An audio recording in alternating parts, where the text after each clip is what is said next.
Hello my dear friends, and welcome back to another video. It is I coming at you once again, your favourite galactic hostess, Star Wars Meg. And in this video, we're going to be talking about the craziest Star Wars comic released in years. The brand new issue of Legacy of Vader Kylo Ren has been released. This is a comic set between the events of Episode 8 The Last Jedi and Episode 9 The Rise of Skywalker. In an attempt to learn about his grandparents, Kylo Ren visits both Tatooine, which I spoke about in a previous video, and now he goes to Naboo and learns about Padmé, Anakin, and even meets the Gungans. This is going to be crazy. And we're also going to be talking about the return of the Knights of Ren, their new leader, and what it means for upcoming Star Wars movies set after Episode 9. This is going to be a big one. If you've not done so already, my dear friends, please be sure to hit the big subscribe button down below, ring the bell for notifications, but no more jibber jabber, let's dive straight in. Kylo Ren knew that once upon a time his grandfather Darth Vader was once deeply in love, but he didn't know much about his grandmother, Padmé Amidala, once the Queen of Naboo. What Kylo was aware of from stories from Luke is that in the end, love was the reason that Anakin was redeemed. But at this point in Kylo's mind, it was a moment of weakness. So now the newly anointed Supreme Leader goes to Naboo to retrace his grandfather's footsteps, and to basically avoid the same mistakes that Vader made. At least that's what he thinks. He's accompanied by the revived Padmé, once a loyalist to Darth Vader, who we first saw in Rogue One. They find themselves at a very familiar prequel location, Varikino, the lake retreat, usually reserved for the royal family, the location of Anakin and Padmé's wedding. All of the glamour that lit up the place has now faded. Naboo is a shell of its former glory. Kylo says, "If you're trying to show me that the galaxy is full of rot, I already know." Yes, but there is much to learn here, my prince. This place was not always rotten. It was once glorious. For centuries, Naboo was a center of culture and power. It operated as a democratic monarchy, the homeworld of the deceased Emperor Palpatine, the one who made Snoke, Kylo's master, the one who's been every voice he has ever heard inside his head. Kylo doesn't seem to care about Palpatine, but he's told the story nonetheless. "I don't care about any of that. Palpatine is dead. He's irrelevant. I want to know about the man who killed him, my grandfather Darth Vader." Then we see flashbacks to Attack of the Clones, Anakin and Kylo's grandmother Padmé in love. Vani tells him, "Padmé Amidala, a worthy match for your grandfather." From a young age, Vader set his sights on her. He was very young. He did not rest until they were joined forever, wedded on this very world. And if there is anything to be said about Darth Vader, it's this. Once he had Padmé, he never let her go.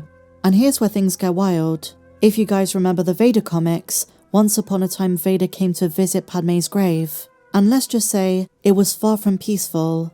Because of this, all these years later there is a superstition that Vader's ghost haunts the grave. And then Kylo gets pretty angry. He screams, "Are you suggesting that to understand Vader's power, I have to fall in love?" No, no, no, sweet prince. It was not love that gave Vader power. It was the loss. He was not afraid to grow attached, to allow one thing to become the center of his universe. There is strength in that, in the focus. Vader's fear of losing Padmé made it impossible for him to do anything except to try and keep her safe. Do you not see how powerful that is? It meant he did not limit himself, as other Jedi did, for they despised your grandfather. They shunned his love. But Vader followed no rules, only his passions. So Kylo hears the story about Vader falling in love, and Vani notices it makes him feel a bit uncomfortable. There's something he's hiding. He knows there is something or someone on his mind. If you find something similar around which to center yourself, young prince, then you too would know no limits. Kylo turns his head. "I have no limits now." "Is that true? You have everything you need? Everything you desire? If that were so, I suspect you might not have come to see me. But if I'm wrong, take your saber and strike me down, and our travels together will come to an end." And that's when Kylo has a flashback to fighting the Praetorians alongside Rey. She is the one he's obsessed with. He remembers reaching out and offering her his hand, that they could rule the galaxy together. Even back then, Kylo sensed there was something deeper connecting them. It was the dyad, but something he's been repressing is his love. "You're wrong about Vader and Padmé, Vani.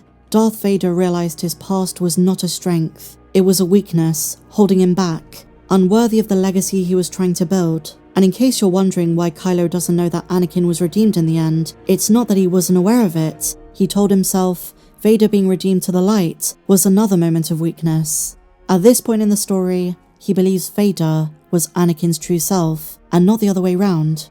In the comic, Kylo then goes berserk, and it wouldn't really be a Kylo story if he didn't lose his mind at some point. And he comes to the conclusion that Vader came here to try and destroy Naboo. And so what does he do? He uses all of his power as Supreme Leader to take over the planet. That's right, he declares himself the King of Naboo. He says, Vader understood what the people of this world do not. These fools are obsessed with maintaining their past, letting it control them. They think lineage matters, but it doesn't. It's pathetic. Let the past die. Kill it, if you have to.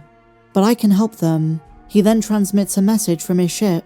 People of Naboo, I have commandeered your communications network. I am unimpressed. Your focus on events that happened decades ago, your obsession with lineage and superstition have caused your society to fester.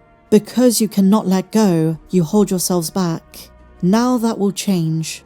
All that was will be swept away. Naboo will embrace the future. In the past, you've been ruled by queens. You've been ruled by an emperor. But now, I am your king.